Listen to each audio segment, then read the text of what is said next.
What's up guys, it's me Jake here, and today I'm going to be doing my manga reading log for the month of January. Now, I did read quite a bit, but I did read a lot of it online, so I'm missing a lot of my volumes that I can't technically get because they're not physically in English, and I read them all online, so I'm missing, I think, 27 volumes worth of manga in terms of physically, but I'm going to talk about that later. And for this, I want to start off with asking you guys, what did you guys read and watch during the month of January? Leave it down in the comments down below. I'd really just like to see what you guys read, and I'm kind of curious on what other people read as well. So let's get straight into this month's reading log.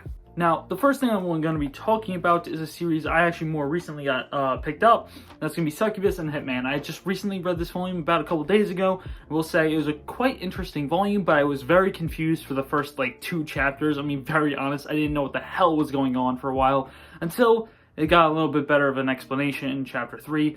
Basically, I'm going to explain it a little bit for you guys, so if you guys want to read this, it isn't too much of a you're not too confused. Basically, this dude went into a coma, and the reason why this dude went into a coma is he sold his soul to this succubus, and during that coma, another person sold their soul to the succubus, but in their deal, he actually wanted to get revenge, and because of that deal, he then went into this guy's body. So this person is not the original person from this body, it's someone else inside this guy's body using the power of this succubus because of the huge deal that went on. Very, very confusing off the start. I did not understand a single thing until chapter 3, but it was very cool. The art style is very different. I'm going to say there was a huge, very explicit scene, so if you're not like over the age of like 15 or something, or you can't deal with these explicit scenes, I wouldn't recommend this, but otherwise, it is pretty good. I think it's going to be a pretty damn good revenge story with a very good action. So far, I can tell that the action is top-notch, and I very much enjoyed this volume, so I cannot wait for more. Next up is a series I've been raving about. If you've been talking to me on Discord, then you definitely know how I feel about this series, and that's Time Stop Hero. And I read volumes 1, 2, and 3, which is all that is currently out in a matter of like 2 sittings, and that's only because I had to go eat dinner, because this is so good. It's, like I said, my manga haul card is going to be up here. It's good enough to stay for the plot, but actually enough to stay for the plot, if you know what I mean. It's just one of those series, but basically, it is an isekai following this guy named Kuzuno Sekai, who is a guy who got canceled on Twitter and wished for his life to be just completely different. He wished to no longer be on this world, so then randomly he woke up into a world with a gaming controller that could stop time. Now, this dude is not the normal, he is actually the normal average teenage dude. What he does is when he stops time, he flips skirts and saves the day. But the thing is, he has a time limit. There's a 3-day time limit that is in his kind of HUD, in his vision, and it's going down. But when he stops time, it stops completely. But when he lets the real world go, it goes down. And he has to find a way to increase his time with his ability to stop time. And it's very kind of confusing when I say it like that, and I'm not that good at explaining series, but this is definitely a pickup if you're into those more ecchi kind of isekais. This, I loved it. It was really funny. The cast is really great. Really love the main character. He's super funny, and also, I very much love her. She's really funny as well, and my favorite character shows up in this volume, volume 2. His name is Gankichi. I love him. He is so cute. It's just such a fun, nice series, and I'll definitely highly suggest it. It is very ecchi, though. If you're not into those very ecchi series, you probably won't like this, but when this might get an anime, not anytime soon, of course, but if it does get an anime, I'd be hyped for that, because I don't know if this would. It's one of those series which is very up in the air, where some random studio might do it, but I would love it. This series is hilarious, and it is just so fantastic, so I'd highly recommend Time Stop Hero. Next up is a volume 1 of a series I just couldn't wait to read, and that's Astra Lost in Space. If you guys don't know, I'm a huge Kenta Shinohara fan. I love Witch Watch, and I've only read a little bit of Sket Dance, but I loved what I read. And so far, it's nothing different. I'm loving what I'm reading from Astra. Definitely a very comedy-centric, but also very story-driven series, with these characters that get stuck in space after their kind of field trip goes awry, and basically it's them trying to survive and get back to their home planet.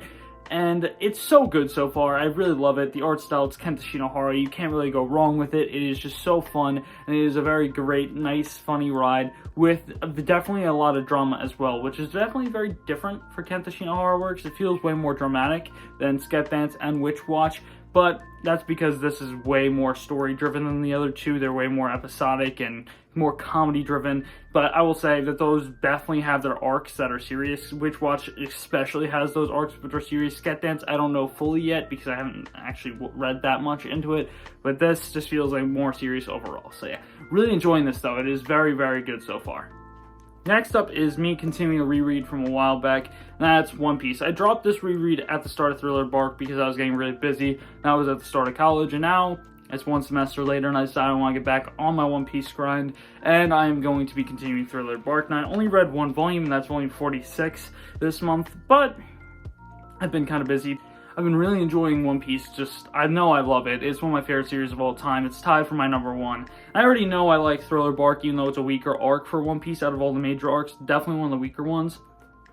But I just know the ending of Thriller Bark is so gas that I can just enjoy it, even though the first volume is kind of slow and kind of takes a while. I will say I really do enjoy this arc, even though I know it's a hot take. It's also kind of a hot take that it's right after my favorite One Piece arc ever, which is Enies Lobby / Water 7. That's my favorite One Piece arc ever. And if you don't know, I have yet to read or watch any Wano, so before people come in the comments say, oh my god, what about Wano?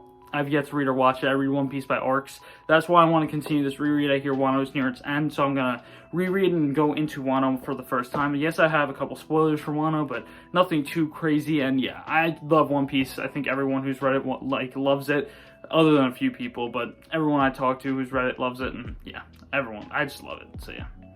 Next up is something I read very early this month, and it's a light novel that I very, very highly suggest and love, and that is The Girl I Saved on the Train That Day Turned Out to Be My Childhood Best Friend.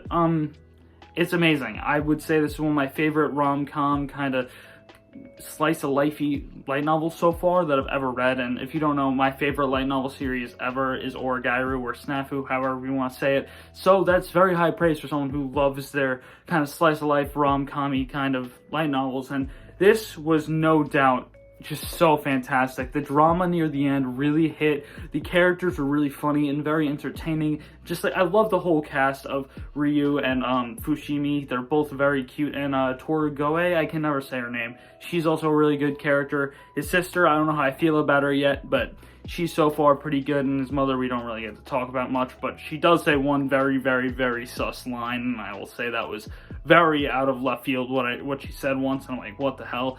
But otherwise, fantastic read. If you have yet to read this, I think the second novel comes out in April, but I would definitely highly suggest picking this up. One of my favorite novels as of lately, and definitely one of my favorite reads this month, if not probably one of my favorite, actually probably my favorite read this month. If I were to put it, to be honest, I would probably say this is probably my favorite one. Well, I said probably at least 40 times in that, but I would say this is gonna be my favorite one this month, I would say. Very highly suggested. It is very, very enjoyable, and if you're not into novels, definitely a great place to start.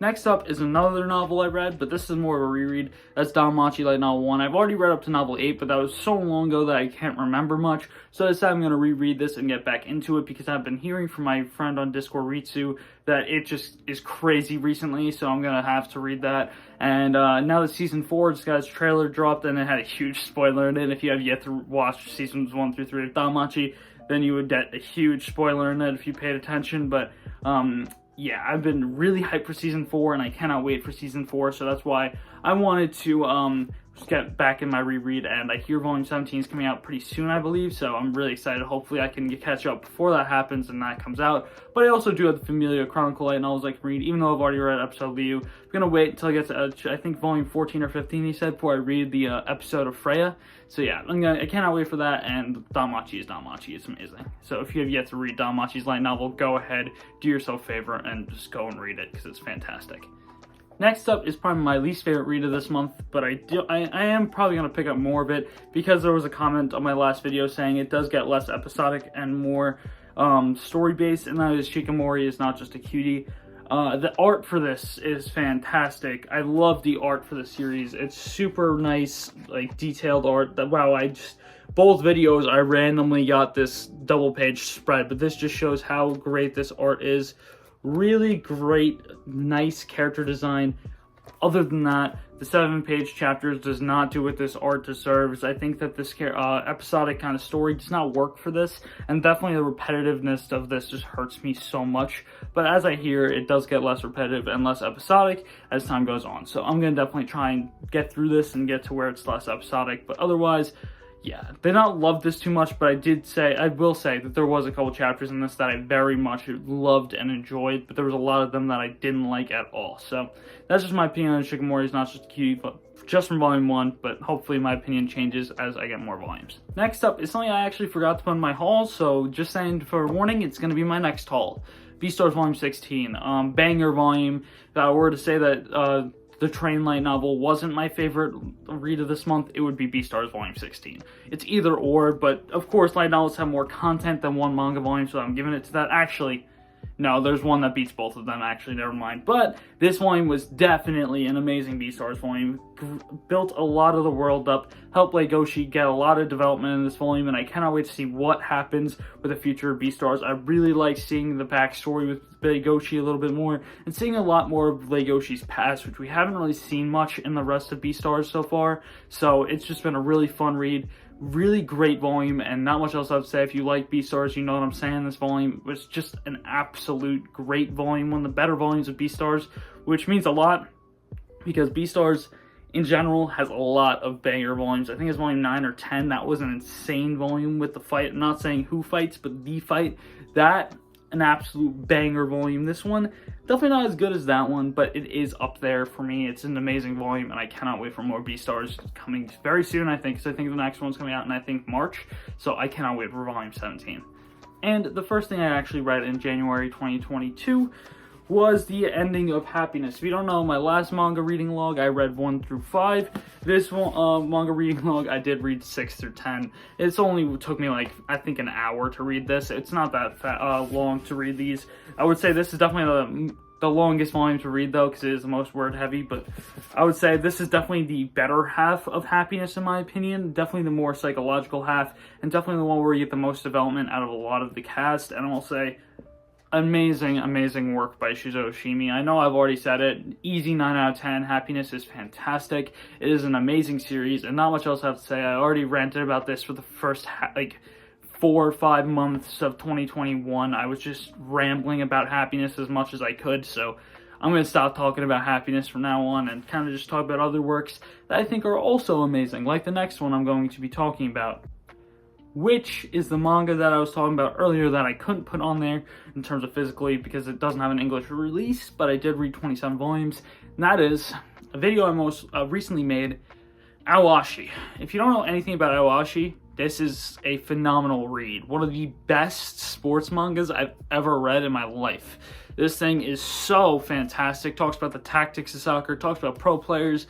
The art is great, and also just the characters in general. It's just full of an amazing cast, and it is something that I would definitely highly suggest if you're into the sport of soccer or just recently wanting to read a more sports-heavy series or just want a sports series in general. Ashi is definitely the series for you. It is amazing. You don't really need to know a lot about soccer because they help explain things to you from soccer that will help you learn a lot about it. Even if you don't want to learn about it, it will kind of just give you some insights.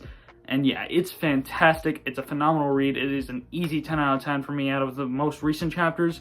It is just phenomenal. I love it. There's not much else I have to say. It's an amazing series.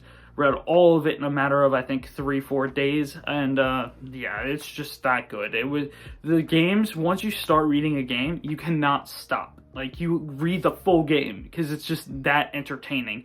And you might be saying, "Oh, soccer in real life's not that entertaining." They make it all of it entertaining in the series, and there's a huge plot twist around like the first third of the series, and it's just crazy. It's just amazing. Definitely check out Ashi. This is easily the best read of this month. I was just capping the whole time.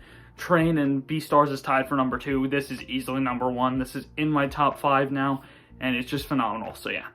Now, since I'm done with the manga, I actually want to talk about the animes I've watched this month, because I actually started watching more anime this month than I usually do, so I want to talk about it a little more. So if you don't want to hear me blabber on about anime, you can just click off the video now. But if you want to hear what animes I've been watching, then you can easily stay here, because I've been watching a lot, and I've been watching kind of a lot of movies. I'll be very honest, I did watch 2 anime movies, which were phenomenal, and I'll talk about those later on in this video. But to start off, I'm going to do My Dress Up Darlings episodes 1 through 4. Phenomenal series so far. Dress Up Darling is very wholesome, but also pretty ecchi at the same time. It's a very weird in-between, but I really do like it. Cloverworks is doing a really good job with the animation, and it's just a fun watch overall. The most recent episode really helped me like the main character Gojo, and I will say Kitagawa is just so cute as a main girl. She is just an amazing main girl. Probably the best girl of this season by far, but yeah, that's My Dress Up Darling episodes 1 through 4. Really great series so far, and I cannot wait for more. And the first thing I will actually watch this month is going to be Maquia, which is a very, very, very sad movie. If you don't know anything about Maquia, then I'm going to talk to you a little bit about it without trying to spoil it. Basically, we follow this girl named Maquia, who's a Lorphian, which basically looks exactly like a human, but like platinum blonde hair and very pale. And her clan of parting got attacked, and she got separated, and most of them were killed. But when she got separated, she saw a band of people who were just freshly murdered, and a baby that was there left alone. And then, because of Maquia seeing what she just saw, and because she doesn't want this baby to die, she decides to take care of it. And that is the story of Maquia. I'm not going to get too far in depth about the series. It is a phenomenal phenomenal anime. Wow, because it's a manga log, I'm so just in the manga thoughts. But it is a phenomenal anime. If you've yet to watch this movie, it'll make you cry. It'll make you feel all sorts of emotions, but it is amazing. And yeah. Oh, I also forgot to say, Lorphians live longer than humans. They live like thousands of years, while humans, of course, only live like at most 100. So yeah. It is like that kind of series where she's super old, so, but she's like technically like looks like she's 16, but she's like 40. One of those series, but it is a phenomenal series. Very much loved it, and I cannot wait for you guys to watch it, because I've been waiting for a couple of my friends to watch it to talk about it, but I don't know if they will, because one of them just doesn't like sad stuff. But yeah, that's Maquia. And the next thing I actually watched this month was Stars Align. Phenomenal anime. I loved Stars Align. It's about soft tennis and a boys' soft tennis club who is basically just terrible. But then one person, Maki, joins because of his old childhood friend was just bugging him to join because he was the captain of the team. And after he joined, the whole team kind of went around him, and they kind of worked hard together and became a decent team.